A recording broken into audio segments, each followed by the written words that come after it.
అందరికీ నమస్కారం అండి. నేను మీ రవి ప్రతాప్. ఎల్లప్పుడూ తాజా విద్యా ఉద్యోగ సమాచారాలతో మీ ముందుంటాను. దయచేసి నా యొక్క ఛానల్ని మీరు సబ్స్క్రైబ్ చేసుకుంటారని చెప్పేసి నా ఆశ. అయితే టాపిక్లోకి వస్తే, ఇప్పటికే మనము ఎంప్లాయీ హెల్త్ కార్డ్స్ పెన్షనర్స్కి సంబంధించి చాలామంది అప్లోడ్ చేసేసారండి. అయితే ఇంకా కొందరు అప్లోడ్ చేయవలసి ఉందండి. వారు ఏ విధంగా అప్లోడ్ చేసుకోవాలి అనేది నేను ఇప్పుడు చెప్పబోతున్నానండి. ఇక్కడ చూడండి, ఫస్ట్ మీరు ఒకసారి గూగుల్ షీట్ అట్లా ఓపెన్ చేసుకోండి. గూగుల్ షీట్ ఓపెన్ చేసుకున్న తర్వాత బార్లోకి వెళ్ళి యూఎల్ఆర్ టైప్ చేయండి. యూఎల్ఆర్ టైప్ చేయడం మీకు లింక్ ఆల్రెడీ ఇవ్వడం జరిగింది. లేని పరిస్థితుల్లో ఒక లింక్ కూడా నేను చెప్తానండి. అదేంటంటే https:// తర్వాత ifms.telangana.gov.in అది కొట్టంగానే మనకేమవుతుందంటే IFMS తెలంగాణ పోర్టల్ అని చెప్పేసి వస్తుంది. దీన్ని మీరు ప్రెస్ చేస్తేనే మనకు ఒక పేజీలోకి వెళ్తుంది.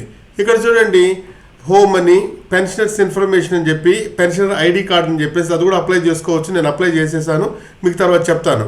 తర్వాత డౌన్లోడ్స్, ఫామ్ 16, తర్వాత మనకు EHCT ఫామ్ అని చెప్పేసి ఉంటుంది. దీన్ని మనం ప్రెస్ చేసుకోవాలి. ప్రెస్ చేసుకుంటానే మనకు PPO ID అని వస్తుంది అనమాట. PPO IDలో కొంతమందికి ఏమో స్మాల్ ట్రిప్తో స్టార్ట్ అవుతుంది, కొంతమందికి కూడా మాలాంటి వాళ్ళకి రీసెంట్గా రిటైర్డ్ అయిన వాళ్ళకు డైరెక్ట్గానే నంబర్ వస్తుంది అనమాట. ఆ నంబర్ను మనం ఎంటర్ చేయవలసి ఉంటుంది అనమాట. ఆ నంబర్ని ఇప్పుడు మనం ఎంటర్ చేస్తాము. అయితే ఏంటంటే పర్సనల్ ఇన్ఫర్మేషన్ మనము యూట్యూబ్ యొక్క రూల్స్ అండ్ రెగ్యులేషన్స్ ప్రకారం ఇవ్వలేదు కాబట్టి అవన్నీ నేను మాస్క్ చేస్తానండి, ఏమనుకోకండి. ఇదివరకు నేను పర్సనల్ ఇన్ఫర్మేషన్తో ఇచ్చి అవన్నీ రిమూవ్ చేయడం జరిగింది యూట్యూబ్ వాళ్ళు. అందువల్ల మీ యొక్క PPO ID ఒకటి మీరు అక్కడ టైప్ చేయండి. Okay, yes. చూడండి, ఇక్కడ నేను PPO ID ఎంటర్ చేస్తున్నానండి. ఇక్కడ చూసారు కదా ఏమొచ్చిందో, ఒక విండో ఒకటి వచ్చిందండి. OTP has been sent successful to dash అని ఒక నంబర్ ఇవ్వడం జరిగిందనమాట. ఆ OTP నంబర్ను మనం ఎంటర్ చేయవలసి వస్తుంది ఇక్కడ. అది మీ యొక్క రిజిస్ట్రేషన్ ఫోన్కు మాత్రమే వెళ్తుంది, జాగ్రత్తగా గమనించగలరు. ఈ విధంగా మీకు OTP ఎంటర్ కాగానే వెరిఫై OTP అని చెప్పేసి కొట్టేస్తామంట. కొట్టంగానే ఇక్కడ చూడండి, మొత్తం టోటల్గా మనకు యొక్క మొత్తం దాని యొక్క డేటా మొత్తం వచ్చింది. ఏ విధంగా మనం చేయాలనేది ఇప్పుడు చేస్తాం. ఫస్ట్ ఇవన్నీ నేను మాస్క్ చేస్తున్నానండి, ఎందుకంటే ఇవన్నీ మనకు బయట చెప్పకూడదు, పర్సనల్ ఇన్ఫర్మేషన్. రైట్, ఇది చూడండి, ఇక్కడ ఫస్ట్ వచ్చేసేసి మన నంబర్ ఇచ్చేసేయడం జరిగింది. PPO ID మనకు కరెక్ట్గా వచ్చేసింది. తర్వాత వచ్చి సర్వీస్ పెన్షన్, తర్వాత మెయిల్, అది వాళ్ళే పెట్టేసి ఉంటారండి. ఆ తర్వాత ఇక్కడ మనము చేసామంటే మ్యారిటల్ స్టేటస్లో డైవర్స్డ్, తర్వాత మ్యారీడ్, అన్మ్యారీడ్, విడో అని ఉంటుందండి. మనం ఇది మ్యారీడ్ కరెక్ట్గా సెట్ అవుతుంది కాబట్టి మ్యారీడ్ పెట్టడం జరిగింది. తర్వాత పెన్షనర్స్ కమ్యూనిటీ, సెలెక్ట్ కమ్యూనిటీ, దాంట్లో BCA, BCB, BCC అని చెప్పేసి ఉంటుందండి. ఆ యొక్క క్యాస్ట్, మన యొక్క క్యాస్ట్ని మనము సెట్ చేయాల్సి వస్తుందండి. Okay, yes. ఇలా చూస్ ఫైల్ ప్రెస్ చేయండి. ప్రెస్ చేయగానే మనకు ఇక్కడ ఒక మనం రెడ్యూస్ చేసుకునింది అనమాట. దాన్ని మనము ఇందులోకి పంపించాలి. పంపిస్తేనే అప్లోడ్ అయిపోతుందండి. అప్లోడ్ అయిపోయిన తర్వాత ఇటువైపున మళ్ళా మనకు కొన్ని డీటెయిల్స్ ఉంటాయి. ఫోన్ నంబరు, ఆ తర్వాత ఈమెయిల్. ఇక ఇటు పక్క ఫోన్ నంబరు ఆల్రెడీ వాళ్ళ రిజిస్టర్డ్ ఫోన్ నెంబర్ ఉంటుందండి. తర్వాత ఈమెయిల్ మనం ఫిల్ చేయాలి. ఆ తర్వాత అడ్రస్ కూడా ఫిల్ చేయాలి. తర్వాత పర్మనెంట్ అడ్రస్ మనం ఫిల్ చేయవలసి వస్తుంది. ఇక్కడ ఎప్పుడైతే ఇక్కడ రెడ్ యాస్ట్రిక్ మార్క్స్ ఉన్నాయో అవన్నీ తప్పనిసరిగా మనం ఫిల్ చేయాల్సి వస్తుంది అనమాట. తర్వాత పెన్షనర్ హోమ్ హౌస్ నంబర్ అనేది ఒకటి ఉంటుందండి, దాన్ని మనం ఫిల్ చేయాలి. ఇక్కడ మనము ఫ్యామిలీ మెంబర్ యొక్క డీటెయిల్స్ మనం ఇచ్చినప్పుడు నేమ్ ఆఫ్ ద పర్సన్ అది వాళ్ళే చేసి ఉంటారండి.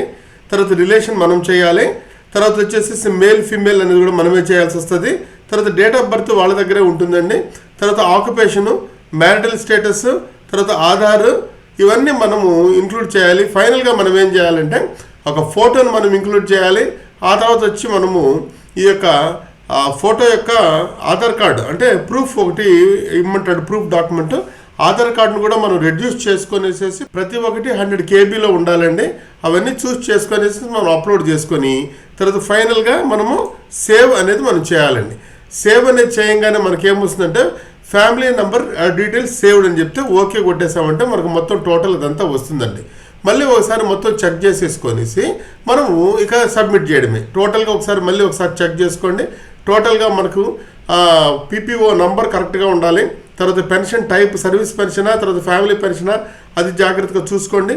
తర్వాత gender, marital status, pensioner disability, తర్వాత pensioner community, blood, head of the department, తర్వాత వచ్చేసి అడ్మినిస్ట్రేటివ్ సెక్రటరీ డిపార్ట్మెంట్, ఏ డిపార్ట్మెంట్, తర్వాత లాస్ట్ డిసిగ్నేషన్, తర్వాత వచ్చి మనకు ఐడెంటిఫికేషన్ మార్క్స్ 2 ఇచ్చారండి. ఒకటి తప్పనిసరిగా అది మ్యాండేటరీ, రెండోది వచ్చేసి ఆప్షనల్ అండి.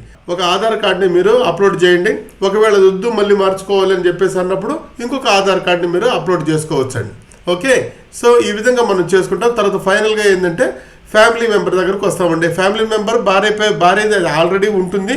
దాన్ని మళ్ళీ మనం ఎడిట్ ఆప్షన్ దగ్గరికి వెళ్తాము. వెళ్ళిన తర్వాత మళ్ళీ టోటల్గా మనం అన్నీ క్లియర్ చేసుకోవచ్చు అండి. దానికి మనం ఏం చేయాలంటే 2 ఫ్యామిలీ దాంట్లో 2 మనం అప్లోడ్ చేయాల్సి వస్తుంది. అది వచ్చేసేసి ఫ్యామిలీ యొక్క అంటే జీవిత భాగస్వామి యొక్క ఫోటో అప్లోడ్ చేయాల్సి వస్తుంది. ఆ తర్వాత వచ్చేసేసి ఆధార్ ప్రూఫ్ కూడా అప్లై చేయాల్సి వస్తుంది అనమాట. ఈ విధంగా మనం అప్డేట్ చేయడం అన్నమాట.